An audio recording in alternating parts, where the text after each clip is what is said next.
صل على نبينا صل على محمد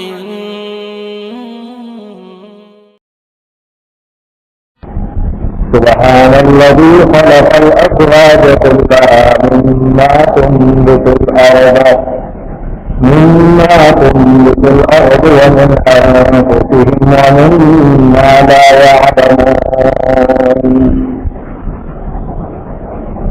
یہ سورہ یاسین شریف کی 36ویں آیت کریمہ ہے. اللہ تعالیٰ ارشاد فرماتے ہیں کہ پاک ہے وہ ذات جس نے تمام چیزوں کے جوڑے پیدا فرمائے ہیں جو زمین کے اندر اگتی ہے اور جو تمہاری جانوں کے اندر ہے اور جس کو وہ لوگ نہیں جانتے. اللہ سبحانہ و تعالیٰ کی قدرت کی نشانیوں کا بیان چل رہا ہے. اس آیت میں اللہ کی قدرت کی ایک عجیب نشانی اللہ تعالیٰ نے ارشاد فرمائی کہ جتنی بھی چیزیں ہیں دنیا کے اندر اللہ تعالیٰ نے اس کے جوڑے بنائے ہیں. جوڑوں کا مطلب ہوتا ہے نر اور مادہ، مرد اور عورت، میل اور فیمیل. ہر چیز کے اندر اللہ سبحانہ و تعالیٰ نے جوڑے پیدا فرمائے. اب ہم کو یہ بات تو سمجھ میں آتی ہے کہ ہم انسان ہیں.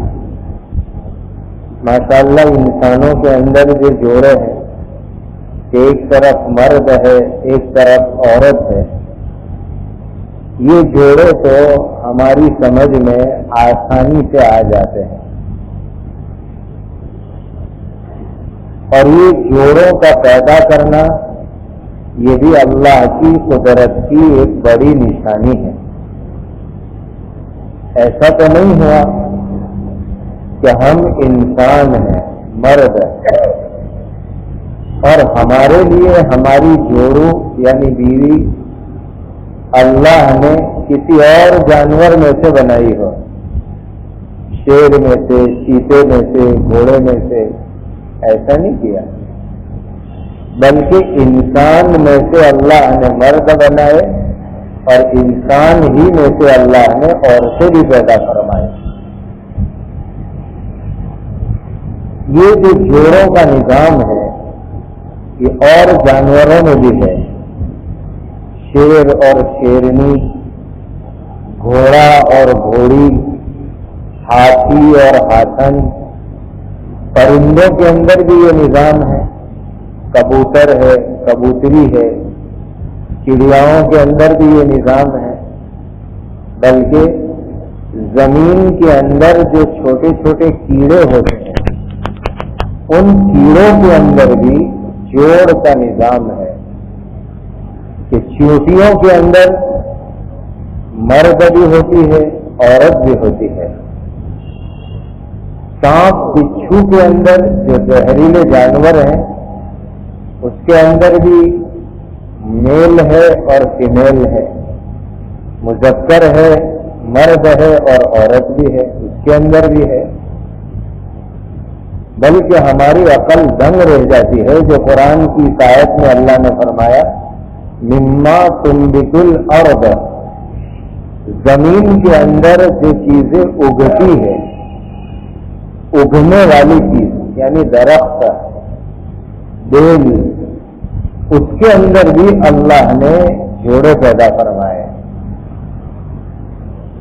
یہ پپیتے کے متعلق ایک دم پکی بات ہے کہ جہاں پپیتوں کی باری ہوتی ہے اگر پوری باڑی کے اندر صرف نر یعنی میل ہی میل پپیتوں کے درخت ہو تو وہاں پپیتے بڑے نہیں ہوتے اور پکتے بھی نہیں ہیں، بلکہ چھوٹے چھوٹے پپیتے ہو کر کے گر جاتے ہیں۔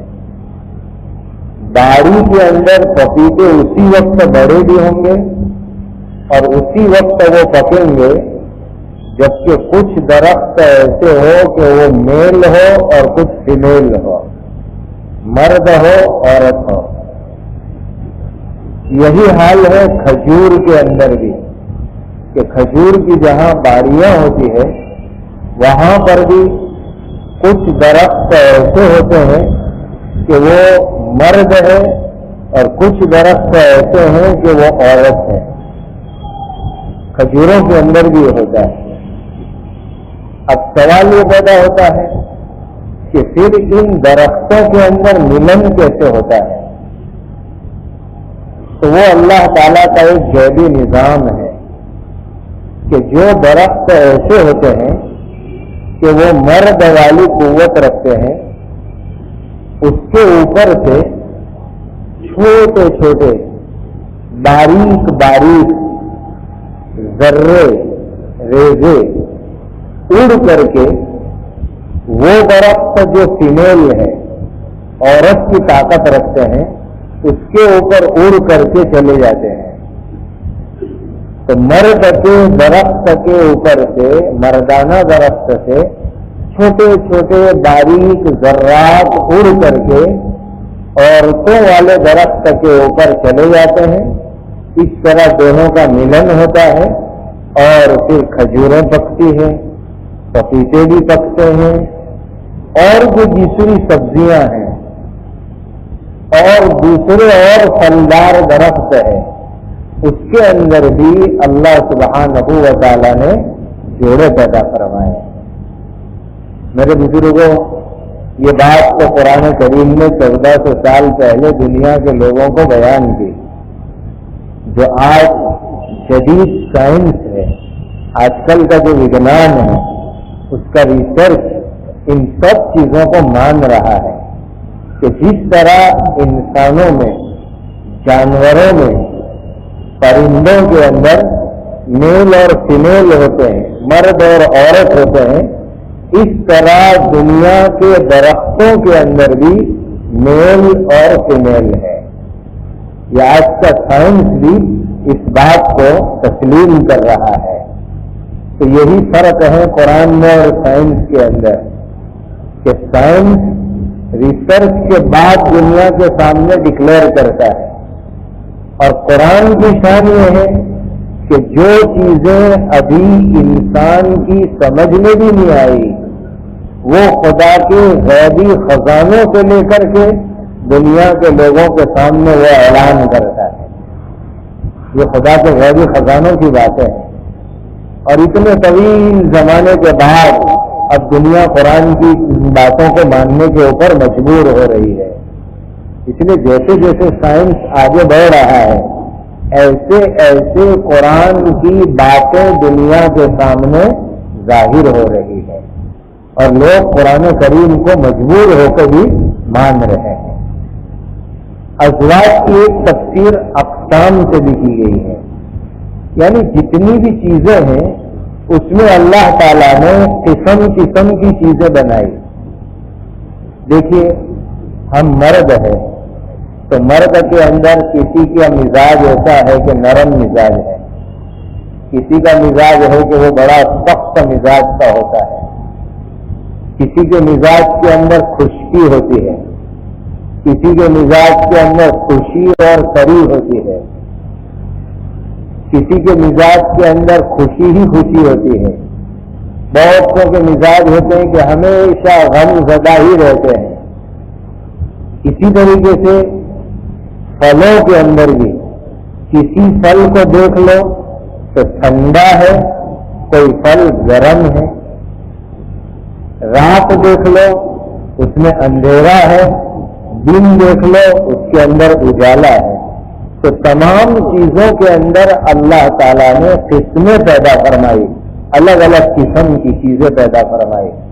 ابھی آم کی موسم آئے گی تو اس میں بھی آپ درجے دیکھیں گے کہ کوئی مٹھاس کے اندر بہت اونچے درجے کے اوپر، کوئی مٹھاس کے اندر بالکل نیچے درجے کے اوپر، کوئی مٹھاس کے اندر درمیانی درجے کے اندر. تو کوئی ہائی شوگر ہے، کوئی لو شوگر ہے اور کوئی میڈیم شوگر ہے. جیسی جیسی انسان کی چوائس ویسے انسان جو ہے اس کو استعمال کرے. کیسا اللہ کا ایک جادی نظام ہے میرے بزرگوں کہ جن کو زیادہ میٹھا کھانے کا شوق ہے ان کے لیے اللہ نے زیادہ میٹھے آم تیار فرمائے. جن کو کم میٹھا کھانا ہے ان کے لیے کم مٹھاس والا اللہ نے بنایا. جس کو درمیانی شوگر جلدی ہے ان کے لیے درمیانی قسم کے اللہ نے بنائے. تو یہ اللہ تعالیٰ کی قدرت کی شان ہے کہ ہر چیز کے اندر اللہ تعالیٰ نے الگ الگ قسمیں بنائی. اور آگے جو ایک بات قرآن نے فرمائی وہ بڑی عجیب ہے جو آج بھی ہماری عقل سے باہر ہے. وہ کیا؟ وَمِمَّا لَا يَعْلَمُونَ، کہ بہت ساری چیزیں ایسی ہے کہ تم جانتے نہیں ہو لیکن اس کے اندر بھی ہم نے جوڑے بنائے ہیں.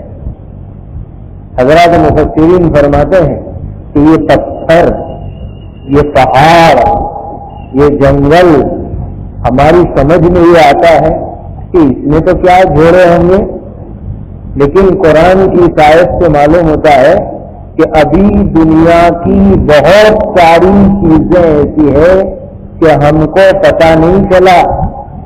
اب تک ہمارا ریسرچ، ہماری تحقیق وہاں تک پہنچی نہیں، حالانکہ اس کے اندر بھی اللہ تعالیٰ نے جوڑے پیدا فرمائے. جیسے جیسے زمانہ آگے بڑھے گا، جیسے جیسے نئی نئی مشینیں ایجاد ہوگی، ایسے ایسے اس کی باتیں سامنے آئے گی. تو یہ بھی اللہ تعالیٰ کی ایک قدرت کی بات ہے. وَآيَةٌ لَهُمُ اللَّيْلُ نَسْلَخُ مِنْهُ النَّهَارَ فَإِذَا هُمْ مُظْلِمُونَ. اور لوگوں کے لیے اللہ کی قدرت کی ایک نشانی رات ہے کہ ہم اس پر سے دن کو کھینچ لیتے ہیں، پس وہ لوگ اندھیروں کے اندر پڑ جاتے ہیں. اس دنیا کے اندر اصل جو ہے اندھیرا ہی اندھیرا ہے. اس لیے دیکھو ابھی یہ جو روشنی ہے، اس روشنی کو ختم کرنا ہو تو بہت آسان ہے. ساری لائٹیں بجھا دو تو روشنی ختم ہو جائے گی اور اندھیرا ہو جائے گا. اندھیرا کرنے کے لیے کسی چیز کی مدد لینے کی ضرورت نہیں ہے. اندھیرا خود بخود ہو جاتا ہے. جبکہ روشنی کرنی ہو تو اس کے لیے لائٹ جلاؤ، موم بتی جلاؤ، چراغ جلاؤ، ماچس جلاؤ، کچھ خرچ کرنا پڑتا ہے، کچھ لگانا پڑتا ہے، کچھ جلانا پڑتا ہے، تب جا کے روشنی ہوتی ہے. اور اندھیرے کے لیے کسی چیز کو جلانا نہیں پڑتا. اس دنیا کے اندر سمجھو کہ اندھیرا ہی اندھیرا ہے. لیکن اللہ سبحانہ و تعالیٰ اپنی قدرت سے سورج کو بھیجتے ہیں اور یہ سورج آ کر کے پوری دنیا پر سے اندھیریوں کو مٹا دیتا ہے اور پوری دنیا کے اندر روشنی ہی روشنی ہو جاتی ہے، اجالا ہی اجالا ہو جاتا ہے. پھر جب شام کا وقت ہوتا ہے تو اللہ سبحانہ و تعالی دن کی روشنی کو کھینچ لیتے ہیں. جب دن کی روشنی اللہ کھینچ لیتے ہیں تو پھر اندھیرا چھا جاتا ہے اور بالکل رات اندھیری ہو جاتی ہے. تو جب تک خدا نے دین کا اجالا رکھا وہاں تک رات غائب رہی. جیسے خدا نے دین کا اجالا کھینچ لیا فوراً پوری دنیا کے اندر اندھیرے چھا جاتے ہیں. میرے بزرگوں، اس کے اندر ایک سمجھنے کی بات ہے کہ جہالت کی اندھیریوں کے لیے کچھ نہیں کرنا پڑتا. اور دین کی روشنی حاصل کرنی ہو تو اس کے لیے محنت کرنی پڑتی ہے. جیسے رات کے اندھیرے کے لیے ہمیں کچھ نہیں کرنا پڑتا اور دین کی روشنی کے لیے یا تو سورج جلاؤ یا چراغ جلاؤ یا لائٹ جلاؤ. بالکل ایسا ہے کہ اگر ہم دین کا علم نہیں سیکھیں گے جہالت خود بخود آ جائے گی اور جہالت کا اندھیرا خود بخود آ جائے گا. لیکن علم کی روشنی اگر لینی ہو، علم کا نور اگر لینا ہو، خدا کے دین کی روشنی اگر حاصل کرنی ہو تو اس کے لیے کچھ خرچ کرنا پڑے گا، اپنا وقت لگانا پڑے گا. یہ جو ماشاءاللہ آپ حضرات ہر پیر کو اپنا وقت خرچ کرتے ہو، یہ بھی دین کی روشنی حاصل کرنے کے لیے، دین کے علم کا نور حاصل کرنے کے لیے. باقی جہالت کے لیے آپ کو کچھ خرچ کرنا نہیں پڑتا. بھائی اپنے بچوں کو مدرسے میں نہ بھیجو، جاہل بنے گا. اپنے بچوں کو استاد کے پاس قرآن سیکھنے کے لیے نہ بھیجو، جاہل بنے گا. جہالت کی اندھیری اس کی زندگی میں آئے گی. لیکن اگر اسی بچے کو دین کی روشنی لینی ہو تو آپ کو اس کو مدرسے بھیجنا پڑے گا، وقت خرچ کرنا پڑے گا اور ہو سکے تو فیس کا خرچہ کرنا پڑے گا. بالکل اس دنیا کے نظام کا بھی یہی حال ہے کہ اندھیریوں کے لیے کچھ نہیں کرنا پڑتا اور روشنی لانے کے لیے یا تو سورج کی روشنی یا چراغ کی روشنی یا ایک موم کی روشنی یا لائٹ کی روشنی، کوئی بھی روشنی لانی پڑے گی. تو یہ بھی اللہ کی قدرت کی ایک زبردست نشانی ہے کہ اللہ اندھیری رات کے اوپر سورج کو بھیجتے ہیں، دن کے اجالے کو بھیجتے ہیں. جب دن کا اجالا آتا ہے تو روشنی ہوتی ہے اور جب دن کا اجالا چلا جاتا ہے تو پھر اندھیرا چھا جاتا ہے. اسی لیے آج بھی دنیا کے اندر بعض ملک ایسے ہیں کہ وہاں 6 مہینے تک اندھیرا رہتا ہے. 6 مہینے تک سورج نہیں نکلتا بلکہ بالکل اندھیرا ہی اندھیرا رہتا ہے، رات ہی رات رہتی ہے 6 مہینے تک. اور پھر جب دن نکلتا ہے تو 6 مہینے تک دن ہی دن رہتا ہے. 6 مہینے کا دن اور 6 مہینے کی رات. اب آپ سوچیں گے کہ ایسی جگہ کے اوپر ہم نماز کیسے پڑھیں جب 6 مہینے کا رات، 6 مہینے کا دن، اور روزہ کیسے رکھیں، زکوٰۃ کیسے دیں، حج کیسے ہم ادا کریں. تو جب اس علاقے کے اندر جماعت میں جانے کا ارادہ ہو یا اس علاقے میں مکان خریدنے کا ارادہ ہو، سب مسئلہ پوچھنا، انشاءاللہ اس کا مسئلہ سب میں بتلا دوں گا. ہمارے مفتیان کرام نے ایسے ملکوں کے لیے سارے مسائل لکھے، نماز کیسے پڑھنی وہاں پر، کیسے وہاں روزے رکھنے، کیسے وہاں زکوٰۃ دینی، اس کا پورا ایک نظام ہے ایسے ممالک کا. وَالشَّمْسُ تَجْرِي لِمُسْتَقَرٍّ لَهَا ذَلِكَ تَقْدِيرُ الْعَزِيزِ الْعَلِيمِ. اور سورج چلتا رہتا ہے اپنے ٹھکانے کے اوپر اور یہ اندازہ مقرر ہے زبردست جاننے والے اللہ کی طرف سے. یہ اتنا بڑا سورج، کبھی ہم نے اس کے اوپر غور کیا کہ روزانہ صبح کے اندر نکلتا ہے اور روزانہ شام کو یہ ڈوب جاتا ہے. روزانہ اس کی رفتار چلتی رہتی ہے. کبھی ایسا نہیں ہوتا کہ آج سورج نے یہ اعلان کیا ہو کہ میں کل ہڑتال کروں گا. کبھی سنا ایسا؟ جب سے یہ دنیا بنی ہے تب سے اللہ تعالیٰ نے اس کو ہماری خدمت کے لیے مقرر کیا ہے اور یہ برابر انسانوں کی خدمت کر رہا ہے. کبھی ایسا نہیں ہوتا کہ یہ ویکیشن پر جائے، ہالیڈے منانے کے لیے جائیں، چھٹیاں منانے کے لیے جائیں. اور میرے بھائیوں، حقیقی بات میں آپ کو بتاؤں، یہ سورج کے اوپر سے، یہ چاند کے اوپر سے اگر ہم عبرت حاصل کریں کہ یہ کیسے ہماری خدمت میں لگے ہوئے ہیں، کبھی یہ چھٹی اور ویکیشن نہیں کرتے. معلوم ہوا کہ جو اللہ کے حقیقی بندے ہوتے ہیں ان کے لیے کبھی دنیا کے اندر چھٹی اور ویکیشن آتی نہیں ہے. ان کے لیے کبھی ویکیشن نہیں، کبھی چھٹی نہیں. اس لیے حضرت شیخ زکریا صاحب رحمۃ اللہ علیہ ایک شعر ارشاد فرمایا کرتے تھے. حضرت نے اپنی آپ بیتی میں کئی جگہوں پر، فضائل اعمال میں بھی کہیں پر ہے یہ شعر. حضرت فرماتے تھے مقصد عشق کے انداز نرالے دیکھے، مقصد عشق کے انداز نرالے دیکھے، اسے چھٹی نہ ملی جس نے سبق یاد کیا، اسے چھٹی نہ ملی جس نے سبق یاد کیا. بھائی سبق یاد کرنے والوں کو چھٹی نہیں ہوا کرتی، اسے تو پوری زندگی کام کرنا ہی کرنا ہے. اس کی چھٹی کب ہوگی؟ جس دن اس کا جنازہ اٹھے، سمجھو اب تمہاری چھٹی ہو گئی، اب ہالیڈے اور ویکیشن کے دن شروع ہوئے. باقی جب تک جنازہ نہ اٹھے، جب تک بدن کے اندر روح ہے، وہاں تک میرے دوستوں مومن کے لیے نہ ویکیشن ہے، نہ چھٹیاں ہیں، نہ اس کے لیے ہالیڈے ہے. اس کو تو پوری زندگی شریعت کے احکام کو کرتے ہی جانا ہے، کرتے ہی چلنا ہے. اس میں کبھی چھٹی آتی نہیں ہے.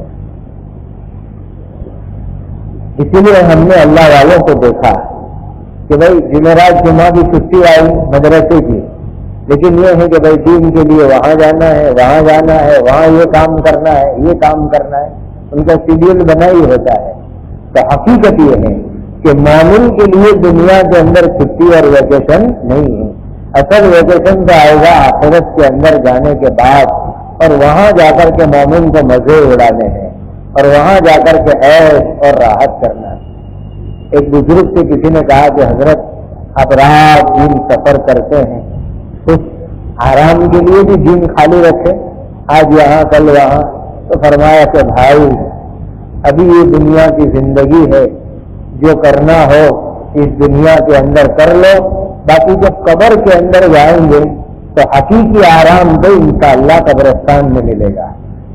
یہ دنیا آرام کرنے کی جگہ نہیں ہے. حقیقی آرام تو ملے گا ایمان والے کو کہاں پر؟ قبرستان پہنچ کر کے. اور وہاں جا کر کے جو آرام ملے گا وہ آرام کبھی ختم ہونے والا نہیں ہے. وہ ہمیشہ کا آرام، ہمیشہ کا سکون، ہمیشہ کا چین اور ہمیشہ کی راحت وہاں جا کر کے ملے گی. تو یہ سورج اپنے ٹھکانے کی طرف برابر چلتا رہتا ہے. اب سورج کا ٹھکانہ کون سا؟ تو ایک مطلب تو آیت کا یہ بیان کیا گیا کہ سورج کے ٹھکانے کا مطلب یہ ہے کہ قیامت تک یہ سورج برابر چلتا رہے گا. قیامت تک برابر اپنی ڈیوٹی اور اپنی ذمہ داری یہ سورج ادا کرتا رہے گا. جس دن سورج اپنی ڈیوٹی کو چھوڑ دے گا وہی دن قیامت کا دن ہوگا. اسی لیے حدیث پاک میں آتا ہے، صحیح حدیث کے اندر موجود ہے کہ یہ سورج روزانہ طلوع ہوتا ہے اور جا کر کے مغرب کے اندر ادھر پشچم دشا کے اندر جا کر کے ڈوب جاتا ہے. ایک دن اپنی عادت کے مطابق یہ جا کر کے ڈوب جائے گا اور پھر اللہ کا حکم ہوگا کہ تو جہاں ڈوب گیا ہے وہیں سے دوبارہ تو نکل جا. جہاں تو ڈوبا وہیں سے تو دوبارہ نکل جا. بس یہ ڈوبا پشچم میں جا کر کے اور فوراً اللہ کے حکم سے دوبارہ نکلے گا. اب یہ قیامت کی سب سے بڑی آخری نشانی ہوگی. آخری نشانی سب سے بڑی. جب سورج ادھر سے نکل آئے اس کے بعد کوئی آدمی مسلمان ہوئے اس کے اسلام کو اللہ قبول نہیں فرمائیں گے. کوئی گنہگار توبہ کرے اللہ اس کی توبہ کو قبول نہیں کریں گے. اور یہ بات ہے کہ سورج کے ادھر سے نکلنے سے پہلے جو ایمان لے آیا، جس نے توبہ کر لی، جس نے اچھے اعمال کر لیے، اللہ ان سب کو قبول کریں گے. لیکن ایک مرتبہ جب سورج ادھر سے نکل آیا اس کے بعد اللہ نہ توبہ قبول کریں گے، نہ ایمان قبول کریں گے، نہ اعمال قبول کریں گے. اور ابھی ایک دم نئی سائنس کی جو تحقیق ہے ایک دم نئی، ابھی چند دنوں پہلے اخبار میں آیا تھا کہ اب سائنٹسٹ لوگ بھی اس بات کو مان رہے ہیں کہ ایسا ہوگا کہ کچھ دنوں کے اندر یہ سورج پچھم دشا کے اندر سے نکلے گا. یہ پاسبل ہے. اس کو سائنٹسٹ لوگوں نے، ویگنانک لوگوں نے مان لیا ہے. اور یہ بات ہمارے آقا حضرت محمد رسول اللہ صلی اللہ علیہ وسلم 1450 سال پہلے دنیا کے لوگوں کو بتلا کر کے تشریف لے گئے. اور دوسرا ٹھکانہ جو بعض حدیث میں آتا ہے، اس کو سمجھنے کے لیے ایک حدیث سمجھو. حضرت ابو ذر غفاری رضی اللہ تعالیٰ نے ارشاد فرماتے ہیں کہ ایک دن سورج کے ڈوبنے کے وقت میں نبی کریم صلی اللہ علیہ وسلم کے ساتھ مسجد میں تھا. تو جب ہم نے سورج کو ڈوبتے ہوئے دیکھا تو آپ صلی اللہ علیہ وسلم نے یہ فرمایا کہ ابو ذر تم کو معلوم ہے کہ یہ سورج کہاں ڈوبتا ہے؟ تو صحابہ کی عادت کیا تھی کہ وہ یوں کہتے تھے کہ اللہ اور اس کے رسول زیادہ جانتے ہیں. اللہ اور اس کے رسول زیادہ جانتے ہیں. وہ اپنی طرف سے بک نہیں کرتے تھے کبھی حضور کی مجلس کے اندر. تو حضور نے یہ سوال کیا کہ ابو ذر تمہیں معلوم ہے یہ سورج کہاں جا کے ڈوبتا ہے؟ تو فوراً عرض کیا اللہ اور اس کے رسول خوب جانتے ہیں. اس کے بعد نبی کریم صلی اللہ علیہ وسلم نے ارشاد فرمایا اے ابو ذر یہ سورج، دیکھیے حدیث، یہ سورج روزانہ اللہ تعالی کے عرش کے سامنے جا کر کے سجدہ کرتا ہے. روزانہ، یہ بخاری شریف کی حدیث سنا رہا ہوں کہ یہ سورج روزانہ اللہ تعالی کے عرش کے سامنے جا کر کے سجدہ کرتا ہے. پھر اللہ سے اجازت مانگتا ہے کہ میں دوبارہ جاؤں دنیا میں، دوبارہ دنیا میں طلوع ہو جاؤں. جب اللہ اجازت عطا فرماتے ہیں تب جا کر کے یہ سورج دوبارہ طلوع ہو کر کے نکلتا ہے. تو روزانہ یہ اللہ کے سامنے سجدے کے لیے جاتا ہے اور جا کر اجازت مانگتا ہے اور اجازت ملنے کے اوپر یہ طلوع ہوتا ہے. یہ حدیث ہے. اب ایک مسلمان کے لیے تو اتنا کافی ہے کہ حدیث میں نبی کریم صلی اللہ علیہ وسلم نے فرما دیا کہ یہ سورج روزانہ اللہ کے عرش کے سامنے جا کے سجدہ کرتا ہے، اجازت مانگتا ہے.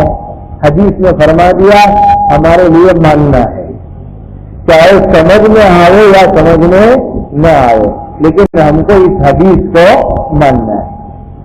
لیکن اگر آپ لوگ یہ سوال کریں کہ مفتی صاحب یہ بات تو سمجھ میں نہیں آتی، حدیث نے بیان کر دیا، ہمارا ایمان ہے کہ حدیث کی فرمائی ہوئی بات کبھی جھوٹی نہیں ہوتی، لیکن سمجھ میں نہیں آتا. اس لیے سمجھ میں نہیں آتا کہ بھائی پہلے زمانے کے لوگوں کو سمجھ میں آ جاتا ہوگا، لیکن آج کے زمانے کے اندر بات سمجھ میں نہیں آتی. اس لیے کہ ہم دنیا کا شیڈیول دیکھتے ہیں کہ بھائی 7:06 پر ہمارے یہاں سورج اور اطراف میں سورج ڈوب گیا. لیکن آگے چلیے تو یہاں سے جب ہم آگے جائیں گے تو ابھی سورج نکلا ہوا ہے، اور آگے جائیے تو وہاں سورج ڈوب گیا لیکن اس سے آگے سورج نکلا ہوا ہے. چنانچہ دنیا شروع ہوتی ہے فیجی سے اور ختم ہوتی ہے سان فرانسسکو کے اندر جا کر کے. اب آپ 24 گھنٹے کا نظام دیکھیں تو کہا فیجی میں سورج نکلا، وہاں سے آگے بڑھا، کچھ گھنٹے گزرنے کے بعد وہاں رات آ جاتی ہے. ہندوستان میں دن ہوتا ہے. جب ہمارے یہاں رات ہو گئی ابھی سعودی عرب کے اندر آج کی ابھی مغرب نہیں ہوئی ہوگی، ابھی مغرب کی نماز باقی ہے سعودیہ میں. اور انگلینڈ میں جائیے تو وہاں ابھی عصر کی نماز بھی باقی ہے. انگلینڈ سے آگے چلیے کینیڈا اور امریکہ کی طرف تو وہاں تو ابھی آج کی ظہر بھی باقی ہے. اور آگے چلیے پھر دنیا کے اندر آئیے الٹی طرف تو نیوزی لینڈ اور آسٹریلیا کے اندر اس وقت پر فجر کی نماز آئندہ کل کی لوگ پڑھنے کی تیاری کر رہے ہوں گے، آئندہ کل کی فجر کی صبح شادی کی تیاری ہو رہی ہوگی، تو کہا مفتی صاحب یہ حدیث اس لیے سمجھ میں نہیں آتی کہ پوری دنیا میں کہیں نہ کہیں سورج نکلا ہوا ہے، کہیں پر بھی ڈوبتا ہوا تو نظر آتا نہیں ہے۔ پھر یہ حدیث میں جو یہ فرمایا کہیں پر بھی ڈوبتا ہوا تو نظر آتا نہیں ہے، پھر یہ حدیث میں جو یہ فرمایا گیا کہ روزانہ سورج اللہ کے سامنے عرش کے سامنے جاتا ہے، جا کر کے سجدہ کرتا ہے، تو کب جاتا ہے اور کب آتا ہے، اور اس کا مشاہدہ بھی ہم نے بھی کیا۔ ایک مرتبہ پیرس سے تقریباً بالکل دوپہر کے وقت، ظہر کے وقت میں تھوڑا وقت باقی تھا، ورنہ میں وہاں ظہر پڑھ لیتا ایئرپورٹ پر، بالکل دوپہر کے وقت ابھی زوال میں 5-10 منٹ باقی ہوگی اور ہمارا ہوائی جہاز روانہ ہوا۔ تقریباً 11.5 گھنٹے ہوائی جہاز اڑا، اس کے بعد میں سینٹرل امریکہ کے ایک ملک میں پہنچا، ابھی ظہر کا وقت باقی تھا، آپ اندازہ لگائیے ابھی ظہر کا وقت باقی، حالانکہ دوپہر کے وقت میں 11.5 گھنٹے ملا تو آدھی رات ہو جائے، لیکن جہاز چلتا رہا 11.5 گھنٹے تک، اور وہاں پہنچے تو ابھی ظہر کی نماز کا وقت باقی ہے، وقت ختم ہوا نہیں تھا۔ میں نے کہا عجیب اللہ تعالیٰ کی قدرت، عجیب اللہ تعالیٰ کی شان، اور اتفاق رمضان کا مہینہ تھا، اتنا لمبا روزہ تقریباً 20 گھنٹے کے قریب کا رمضان کا وہ روزہ چل رہا تھا۔ تو خیر، تو دنیا کے اندر عجیب ہے اللہ تعالیٰ کی شان۔ اب حدیث کا مطلب سمجھو، یہ جو سورج چلتا ہے اور اللہ کے عرش کے سامنے جا کر کے سجدہ کرتا ہے، تو بھائی سجدہ کرنا ہر ایک کا الگ الگ ہے، انسان کا سجدہ الگ، جانوروں کا سجدہ الگ، درختوں کا سجدہ الگ، پرندوں کا سجدہ الگ۔ قسم ہے اللہ پاک کی، دنیا کی ہر مخلوق اللہ کے سامنے سجدہ کرتی ہے، اور ان کا سجدہ الگ الگ طریقے کا ہوتا ہے، الگ الگ قسم کا ہوتا ہے۔ یہ سورج پوری دنیا میں چلتا بھی ہوتا ہے اور سجدہ بھی کرتا ہوا ہوتا ہے، نہ اس کی چال رکتی ہے نہ اس کا سجدہ رکتا ہے، وہ چلتا بھی رہتا ہے اور اللہ کے سامنے سجدہ بھی کرتا رہتا ہے۔ اس کی ایک مثال میں جو آپ کو بات انشاءاللہ سمجھ میں آ جائے گی کہ چلے بھی اور اجازت بھی لے گا۔ آپ دیکھیے جب ٹرین چلتی ہے تو آپ کہیں گے کہ ٹرین چل بھی رہی ہے اور ہر اسٹیشن سے اجازت لیتے لیتے چلتی ہے۔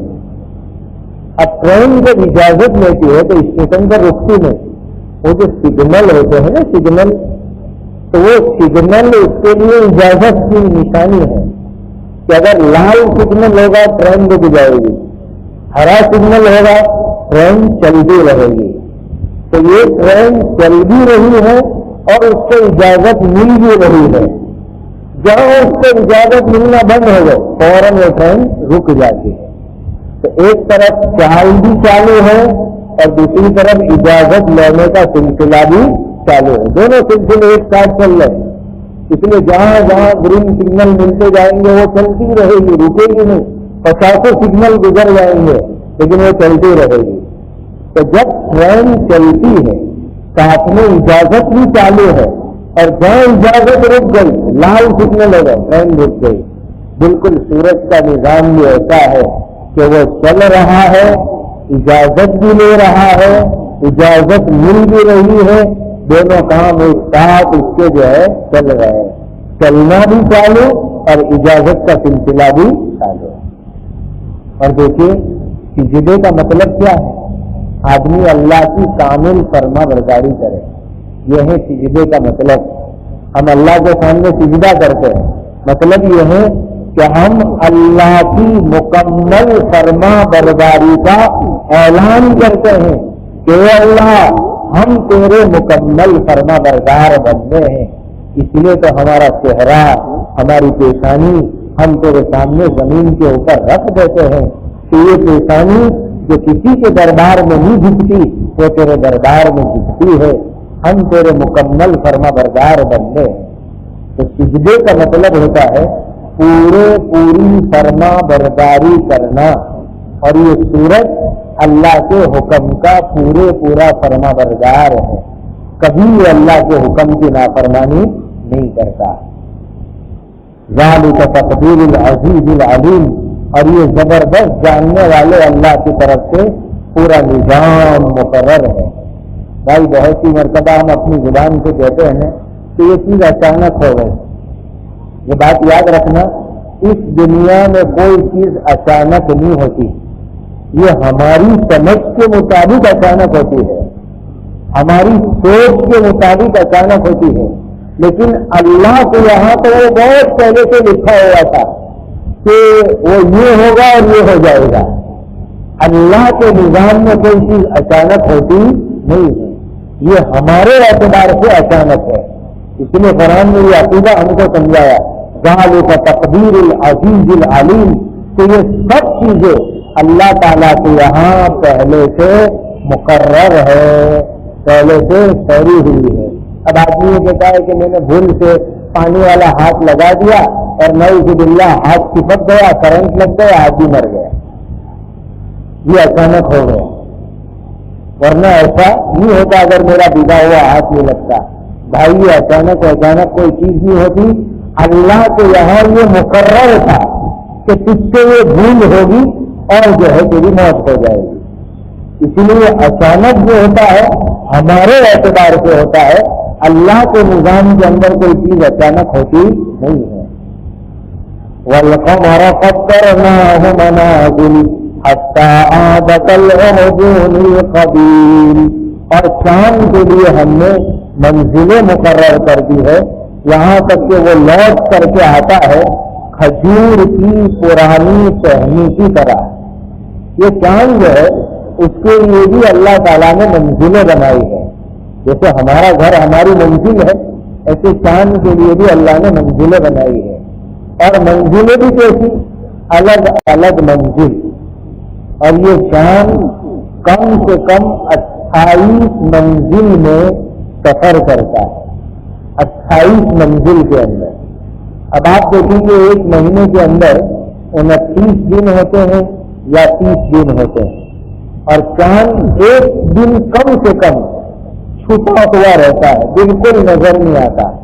کبھی 2 دن چھپ جاتا ہے، یہ تو ہوتا ہے، لیکن ایک دن سے کم چاند جو ہے نہیں چھپا کرتا. کم سے کم ایک دن بھی چاند چھپا ہوا رہتا ہے. لہذا 28 چاند کی منزلیں ہیں. اور شروع رات میں چاند کیسا ہوتا ہے؟ ایک دم پتلا، پھر موٹا ہوتا ہے، پھر موٹا ہوتا ہے، یہاں سے 14 کو پورا چاند ہو جاتا ہے. پھر گھٹنا چالو ہوتا ہے، گھٹتے گھٹتے گھٹتے جب مہینے کا آخر آتا ہے تو ایک دم پتلا، جیسے کھجور کی لکڑی ہوتی ہے، ایک دم پتلی کمان کی طرح یہ ٹیڑھی اور سیدھی پڑی ہوئی. اس طرح چاند بھی جب مہینے کی آخری تاریخیں ہوتی ہے تو ایک دم پتلا اور باریک دوبارہ ہو جاتا ہے. جیسے شروع دنوں میں پتلا ہوتا ہے، ایسے مہینے کے آخر کے اندر بھی چاند ایک دم پتلا ہوتا ہے. یہ بھی اللہ تعالیٰ کی قدرت کی نشانی ہے. کون اس چاند کو گھٹاتا ہے، کون اس چاند کو بڑھاتا ہے، کون اس چاند کو پتلا کرتا ہے، کون اس چاند کو موٹا کرتا ہے، یہ سب اللہ تعالیٰ کی قدرت کی نشانیاں ہیں. لَلشَّمْسِ يَنبَغِي لَهَا أَن تُدْرِكَ الْقَمَرَ وَلَا اللَّيْلُ سَابِقُ النَّهَارِ وَكُلٌّ فِي فَلَكٍ يَسْبَحُونَ. چاند، سورج جو ہے چاند کو پکڑتا نہیں ہے. سورج کی یہ شان نہیں ہے کہ وہ چاند کو پکڑ لے، اور رات کی یہ شان نہیں ہے کہ وہ دن سے آگے نکل جائے. ہر ایک دائرے کے اندر تیر رہے ہیں. دیکھو کبھی دنیا کے اندر ایسا نہیں ہوتا کہ سورج چلتے چلتے جو ہے ہاتھ چاند کو جو ہے پکڑنے کے لیے گیا اور جا کر کے اس نے چاند کو پکڑ لیا. اور نہ تو ایسا ہوتا ہے کہ چاند چلتے چلتے جو ہے سورج کو پکڑ لے، تو سورج چاند کو نہیں پکڑتا، چاند سورج کو پکڑتا نہیں. یہ اللہ کا ایک غیبی نظام ہے. اسی طریقے سے کبھی ایسا نہیں ہوتا کہ رات آگے چلی جائے اور دن پیچھے رہ جائے، کبھی ایسا نہیں ہوتا. دیکھو ہمارے اسلامی اعتبار سے یہ جو ابھی آج کی رات ہے، جس رات میں ہم اس وقت پر قرآن کی باتیں سنتے ہیں، اس کو حقیقت کے اندر تو منگل کی رات کہا جاتا ہے، دن پیر کا، لیکن رات کون سی؟ منگل کی. پہلے رات ہوتی ہے، بعد میں دن ہوتا ہے. رات پہلے، دن بعد میں. یہ اسلامی جنتری ہے، اسلامی نظام ہے. اسی لیے کہتے ہیں نا کہ عید کی رات میں عبادت کرو. تو کیا مطلب؟ صبح میں عید کی نماز پڑھنی ہے، تو ابھی جو رات ہے اس میں اللہ کی عبادت کرنے کی. تو پہلے رات ہوتی ہے، بعد میں دن ہوتا ہے. ایسا کبھی نہیں ہوتا کہ آج دن پہلے آ گیا اور رات جو ہے کل بعد میں آئے گی. کبھی ایسا ہوتا نہیں. یہ اللہ تعالیٰ کا ایک غیبی نظام ہے اور خدا تعالیٰ کی ایک غیبی شان ہے.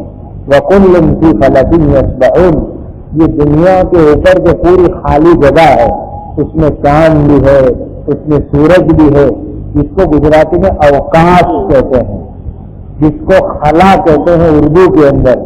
کہ یہ اتنا بڑا خلا ہے، اتنی بڑی فضا ہے، اتنا بڑا جو اوکاش ہے، اتنی بڑی جو ہوا ہے، اس کے اندر چاند اپنی جگہ پر، سورج اپنی جگہ پر، ہر ایک اپنی اپنی جگہ کے اوپر کام کر رہے ہیں.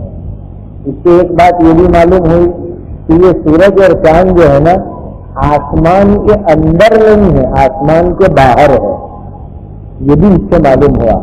اس لیے کسی زمانے میں سائنٹسٹوں نے اعلان کیا تھا کہ ہم چاند پر پہنچ گئے، تو لوگ پریشان ہو گئے کہ چاند پر کیسے پہنچ گئے، چاند تو آسمان پر ہے اور آسمان پہ کوئی جا نہیں سکتا.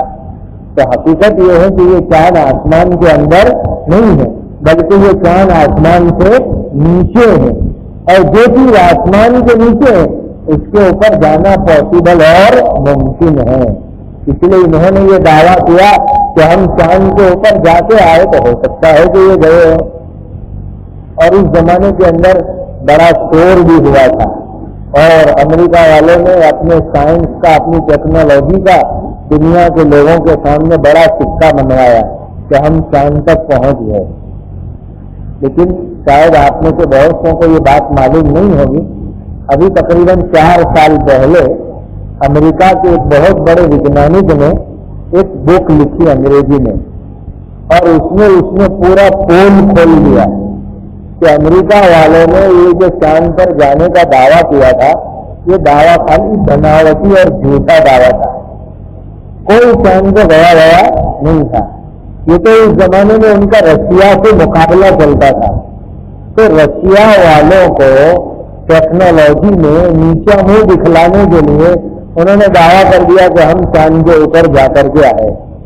یہ خود امریکہ کے ایک سائنٹسٹ نے بک لکھی، اور اس بک کے اندر سے گجراتی میں ترجمہ ہو کر کے غالباً ہر بدھ کو یا ہر سوموار کو 25 یا 27 ہفتے گجرات سماچار میں بھی چھپے تھے.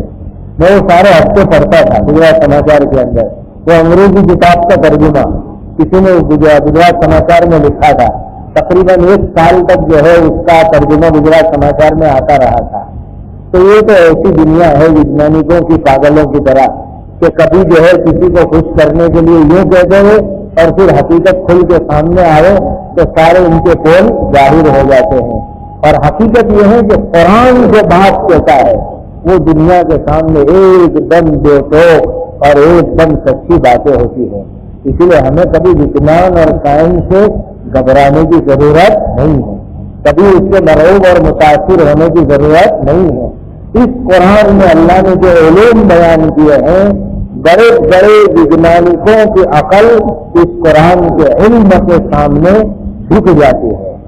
دیکھا آج کی تفسیر کے اندر جو بات آئی کہ درختوں کے اندر بھی اللہ نے جوڑے رکھے ہیں، یہ آج وجدان نے کہا، آج وجدان نے مانا، اور قرآن نے تو 1400 سال پہلے بیان کر دیا. اور آگے فرمایا وَمِمَّا لَا يَعْلَمُونَ، اور بھی بہت ساری چیزیں ایسی ہیں کہ اس میں جوڑے ہیں تم کو خبر نہیں. آج تک سائنس کو خبر نہیں، اور قرآن میں اللہ تعالیٰ نے وہ باتیں بیان فرما دی. سورج اور چاند کا نظام اللہ تعالیٰ نے قرآن میں بیان فرمایا. آج تک دنیا کے لوگوں کو وہ نظام سمجھ کے اندر نہیں آیا. تو ایسی ایسی حقیقتیں اللہ نے اس قرآن میں بیان فرما دی جو آج تک سائنٹسٹوں کی عقل وہاں تک پہنچ نہیں سکی. اسی لیے ایک مسلمان کو کبھی سائنس سے گھبرانا نہیں چاہیے.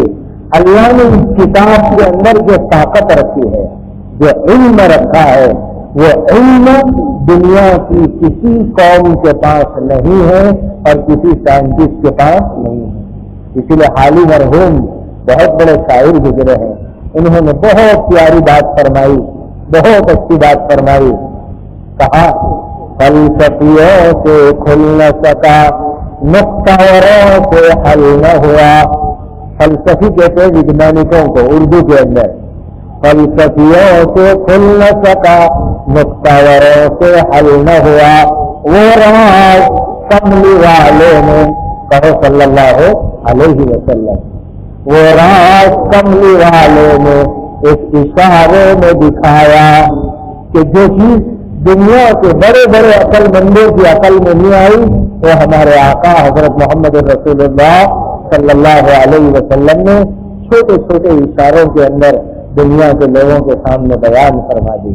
اس لیے مسلمان کے لیے تو اللہ اور اس کا رسول، قرآن اور حدیث یہ سب سے بڑا علم کا خزانہ ہے. اللہ ہمیں اس خزانے کی قدر کرنے کی توفیق عطا فرمائے اور اس خزانے